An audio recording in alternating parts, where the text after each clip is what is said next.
Hello and good morning, students of class 12th. Today in our business studies class we are going to continue our unit number 11. Our today's topic is advertising, its role, concept and its objections. First of all advertising क्या होता है, जैसा कि हमने मालूम है marketing mix के 4 elements थे, product mix, price mix, promotion mix and place mix. ठीक है, इसमें जो प्रमोशन मिक्स है उसमें जो फर्स्ट हमारा कॉन्सेप्ट आता है that is the advertising. Okay, advertising क्या होता है बेटा? एडवर्टाइजिंग के अंदर हम प्रोडक्ट से रिलेटेड या किसी सर्विस से रिलेटेड अपना जो इन्फॉर्मेशन है, जो ज़रूरी इन्फॉर्मेशन है वो कस्टमर तक पहुंचाते हैं. ठीक है, ताकि ज़्यादा से ज़्यादा कस्टमर्स को उसके बारे में नॉलेज मिले, अगर उन्हें ज़रूरत है तो वो उसे परचेज़ करें, और ज़्यादा से ज़्यादा उन्हें परसुएड करते हैं, मीन्स प्रेरित करते हैं कि ज़्यादा से ज़्यादा वो हमारा प्रोडक्ट को परचेज़ करें. ओके, एडिक्वेट नॉलेज प्रोवाइड करते हैं and we are going to persuade them to purchase our product और service. Alright, it refers to paid and non personal communication. Paid है और नॉन पर्सनल कम्युनिकेशन है, मतलब producer जो है, सेलर है, वो डायरेक्टली बात नहीं करता, किसी न किसी मीडियम के थ्रू बात करता है to a target market.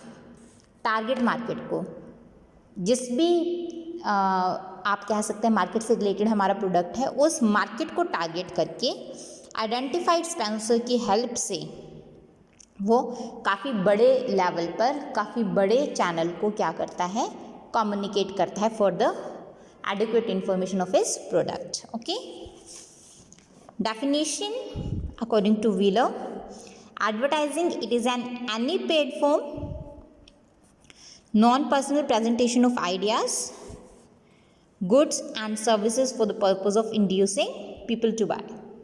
Induce करना है पीपल को खरीदने के लिए. ओके, गुड्स एंड सर्विसेज को, नॉन पर्सनल प्रेजेंटेशन है आइडियाज़ की. ठीक है, फीचर्स पेड फॉर्म है, हमें हमेशा एडवर्टाइजमेंट के लिए कुछ ना कुछ पे करना ही पड़ेगा. जब तक हम एक्सपेंसेस अक्कर नहीं करेंगे we will not be in the situation of doing advertisement. Okay, advertisement किसी भी फॉर्म में हो सकता है, हो ज़रूरी नहीं कि आप एडवर्टाइजमेंट टीवी पर ही देखते हैं वही वाली ऐड कहलाएगी, नहीं. मैगज़ीन में जो होती है वो भी ऐड होती है, न्यूज़पेपर में जो आती है वो भी ऐड होती हैं. ठीक है, किसी भी मीडियम के थ्रू हम ऐड दे सकते हैं, but it should be a paid form. Impersonal presentation, कभी भी जो हमारा एडवर्टाइज़र है, ठीक है, वो डायरेक्ट पर्सनल कांटेक्ट में नहीं आता है, वो किसी ना किसी के हेल्प से एडवर्टाइजमेंट करवाता है, फिर उसके अंदर इन्फॉर्मेशन प्रोवाइड करता है कंज्यूमर्स को परसुएड करने के लिए, इंड्यूस करने के लिए कि वो उसके प्रोडक्ट को ज़्यादा से ज़्यादा खरीदें. ये मोनोलॉग है, एक तरफ की यहाँ पर बातचीत होती है, मतलब एडवर्टाइज़र अपनी सारी बात कह जाएगा लेकिन कंज्यूमर को अपनी बात रखने का मौका नहीं मिलता यहाँ पर, तो it is monologue not a dialogue. Speedy and mass communication, speedily हम यहाँ पर काफ़ी बड़े एरिया को कवर कर लेते हैं, टारगेट मार्केट को कवर कर लेते हैं. आइडेंटिफाइड स्पॉन्सर, स्पॉन्सर इसका आइडेंटिफाइड होता है. ठीक है, जब भी हम किसी एडवर्टाइजमेंट को देखते हैं इसके स्पॉन्सर को बहुत इजीली रिकॉग्नाइज कर देते हैं. ठीक है,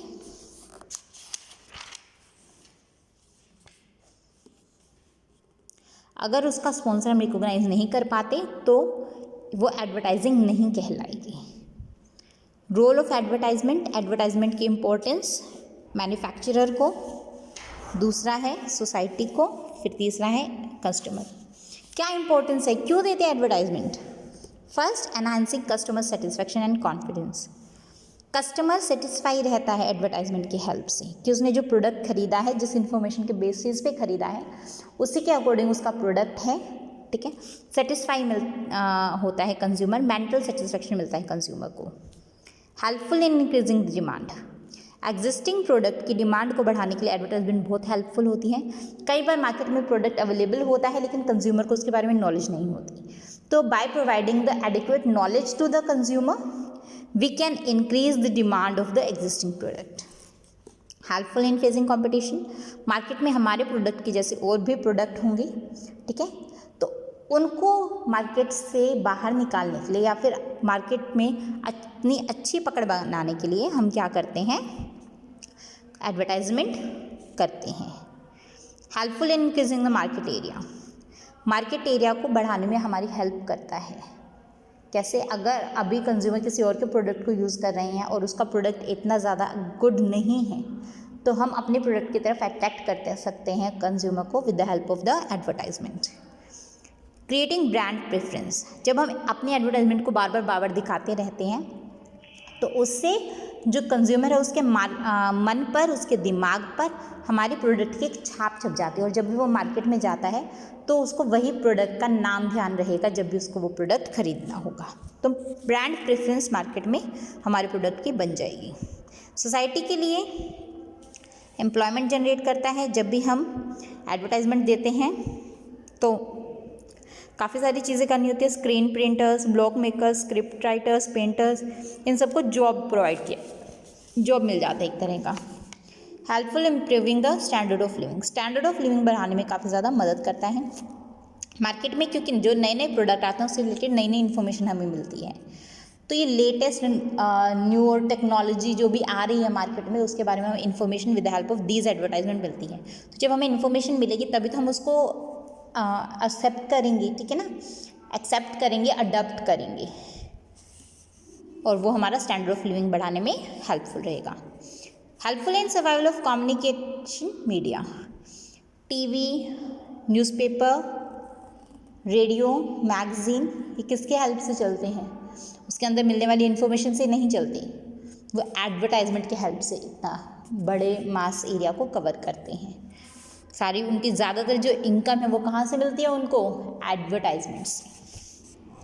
helpful in creating healthy competition, market में कंपटीशन को हेल्दी रखने के लिए भी एडवर्टाइजमेंट काफ़ी ज़्यादा क्या करती है? हेल्प करती है।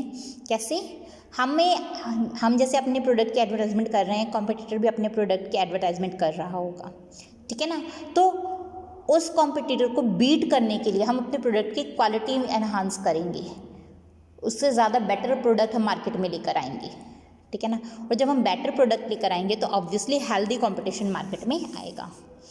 इकोनॉमिक डेवलपमेंट के लिए बहुत ज़्यादा ज़रूरी है हमारे देश की। क्यों?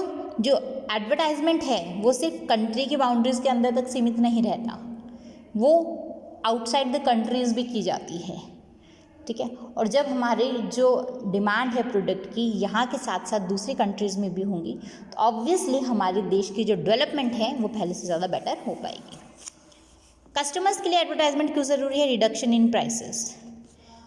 देखिए, एडवर्टाइजमेंट करने से एक तरफ कॉस्ट एक लेवल तक बढ़ेगी लेकिन उसके बाद प्रोडक्शन की कॉस्ट कम हो जाएगी। क्यों? देखिए, स्टार्टिंग में हमने प्रोडक्शन किया गुड्स का, अब गुड्स का प्रोडक्शन करने से हमारे मार्केट में डिमांड ज़्यादा नहीं है, अब हमने एडवर्टाइजमेंट पे और खर्च किया। एडवर्टाइजमेंट करने से हमारे मार्केट में डिमांड ज़्यादा हो गई, मार्केट में डिमांड ज़्यादा होने से हमने लार्ज स्केल पे प्रोडक्शन किया और जो हमें इकोनॉमीज़ है लार्ज स्केल पे प्रोडक्शन करने की वो चीज़ मिलती है, तो प्राइस अपने आप रिड्यूस हो जाएंगे। नॉलेज ऑफ वेरियस प्रोडक्ट्स, हमें जो है कंज्यूमर है उसको काफ़ी सारे तरह के प्रोडक्ट्स की नॉलेज होती है कि मार्केट में किस किस तरह का प्रोडक्ट अवेलेबल है और जो उसको सबसे बेटर लगता है वही वो यूज़ करता है। नो फियर ऑफ एक्सप्लोटेशन, उसे एक्सप्लोटेशन का कोई फियर नहीं रहता। क्यों? कैरेक्टरिस्टिक्स, जो फीचर्स है प्रोडक्ट के वो सारे उसके पहले से नॉलेज में है, उसको पहले से पता है कि किस प्रोडक्ट में क्या खास बात है और उसे क्या खरीदना है। इम्प्रूव्ड क्वालिटी, ज़्यादा बेटर क्वालिटी के प्रोडक्ट उसको अवेलेबल हो पाते हैं। किस वजह से? कि अब उसने एडवर्टाइजमेंट में हेल्दी कंपटीशन, एडवर्टाइजमेंट के हेल्प से मार्केट में हेल्दी कंपटीशन होता है और हेल्दी कंपटीशन में क्या होता है? Better quality products at the lower prices provide करने की कोशिश की जाती है बाय द कॉम्पिटिटर्स। ऑब्जेक्शंस, इसके अगेंस्ट क्या क्या पॉइंट्स हैं? काफ़ी इंपॉर्टेंट है बेटा। एड्स टू कॉस्ट, कॉस्ट बढ़ाता है। ऑब्वियसली हमारी जो प्राइस है प्रोडक्ट की वो बढ़ती है, किस वजह से? कि ऐड की जो कॉस्ट है वो प्राइस में ही ऐड होती है। अंडरमाइन सोशल वैल्यूज़, कई बार जो ऐड है वो सोशल वैल्यूज़ को ध्यान में नहीं रखते, ठीक है, वो सिर्फ अपने प्रोडक्ट को दिखाते हैं, सोसाइटी में जो वैल्यूज़ हैं उसको क्या करते हैं? रियलिटी से दूर रखते हैं चीज़ को, ओके।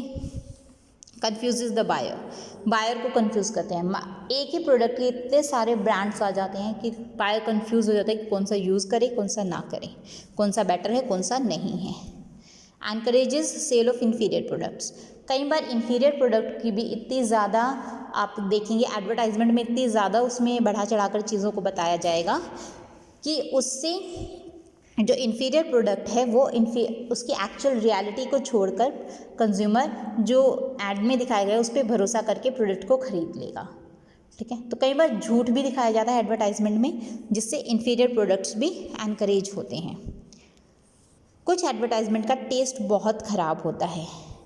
टेस्ट कैसे ख़राब होता है? काफ़ी बार जो एडवर्टाइजमेंट है उसमें गलत चीज़ें दिखाई जाती हैं, ऑब्जेक्शनेबल चीज़ें दिखाई जाती हैं, वो किसी पर्टिकुलर क्लास को अट्रैक्ट करने की कोशिश करती है। ठीक है, सोशल वैल्यूज़ को डिके करती है। So these are the some of the demerits of the advertisement. Okay, next one is personal selling. Personal selling में क्या है? पर्सनल सेलिंग होता है इसके अंदर सेल्स बढ़ाने के लिए बायर और seller direct face to face contact में आते हैं। ठीक है, personal selling is a medium of increasing sales where in buyer and sellers directly face each other. Meaning और यू कैन से इस definition is according to Richard Buskirk, personal selling consist of contacting prospective buyer of product personally. जो prospective buyer जो हमारे product को खरीद सकते हैं, खरीदा नहीं है खरीद सकते हैं, जो हमें लगता है कि बाय कर सकते हैं, उनके साथ सेलर का डायरेक्ट कांटेक्ट में आना और उसको सेल के लिए परsuade करना, फेस टू फेस उससे बात करना, that is the personal selling. Features, personal form, personally contact होता है between the buyer and the seller. Development of relationship, देखिए जब आपस में बायर की सेलर की आपस में बातचीत होगी तो उनका रिलेशनशिप स्ट्रॉन्ग बनेगा।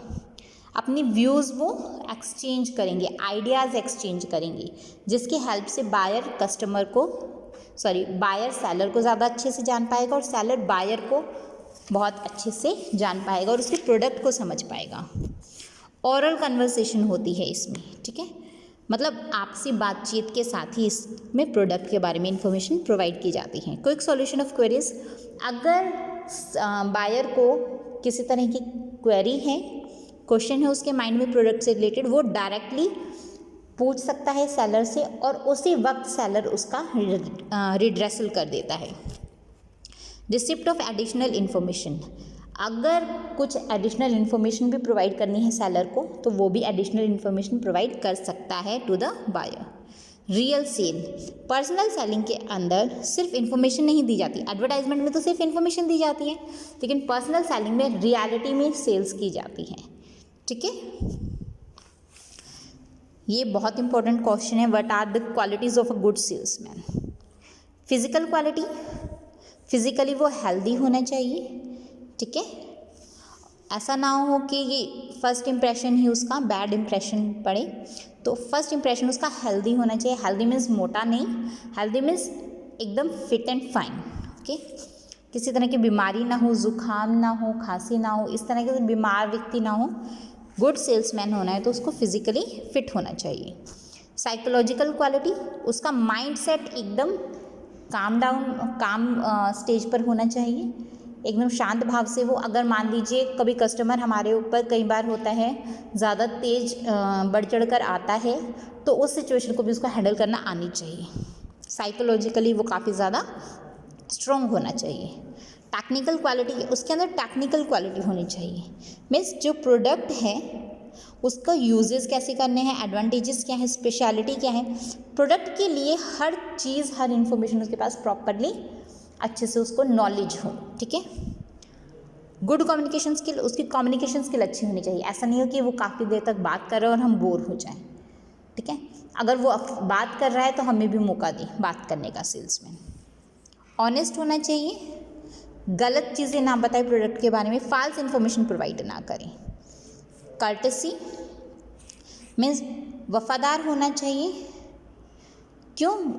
अगर मान लीजिए प्रोडक्ट से रिलेटेड कोई भी इन्फॉर्मेशन आती है तो वो काफ़ी नम्र तरीके से उसके बारे में बताएं, प्लीज़, थैंक यू, सॉरी, इस तरह के वर्ड्स वो यूज़ करें। पोलाइट होना चाहिए।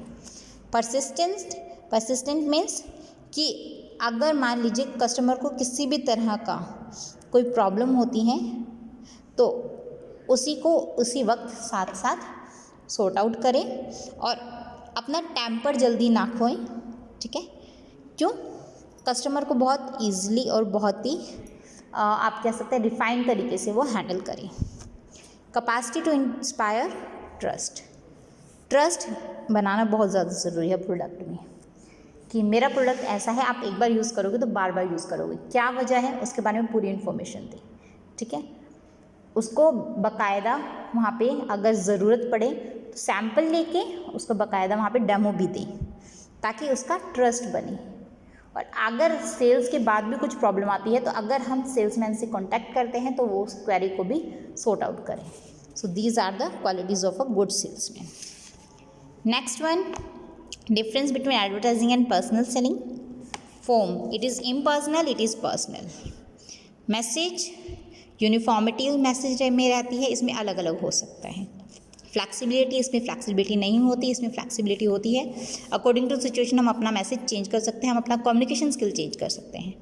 रीच, ये ज़्यादा लोगों तक हम एक साथ पहुंच सकते हैं, इसमें हम ज़्यादा लोगों तक एक साथ नहीं पहुंच सकते। कॉस्ट, ये कम कॉस्टली है, ये ज़्यादा कॉस्टली है। टाइम, इसमें कम टाइम लगता है, इसमें ज़्यादा टाइम लगता है। Media, TV, radio, newspaper, magazine, ये सिर्फ सेल्समैन के थ्रू होती है। फीडबैक, इसमें नहीं मिल सकता, इसमें मिल सकता है। रोल, इसमें इंटरेस्ट प्रोडक्ट के लिए बनाया जाता है, इसमें जो डिसीज़न है डायरेक्टली लिया जाता है परचेज़ के लिए। सूटेबिलिटी, जहाँ पर ये मेथड वहाँ पे यूज़ किया जाता है जहाँ पर लार्ज नंबर में कंज्यूमर्स हो, ये वहाँ यूज़ किया जाता है जहाँ पे लार्ज नंबर ऑफ कंज्यूमर्स ना हो, ठीक है। So these are the differences. Next हमारा टॉपिक रहेगा सेल्स प्रमोशन, इसको हम कल करेंगे। इसके बाद ये हमारा जो चैप्टर है वो कंप्लीट हो जाएगा, ज़्यादा बड़ा चैप्टर नहीं है।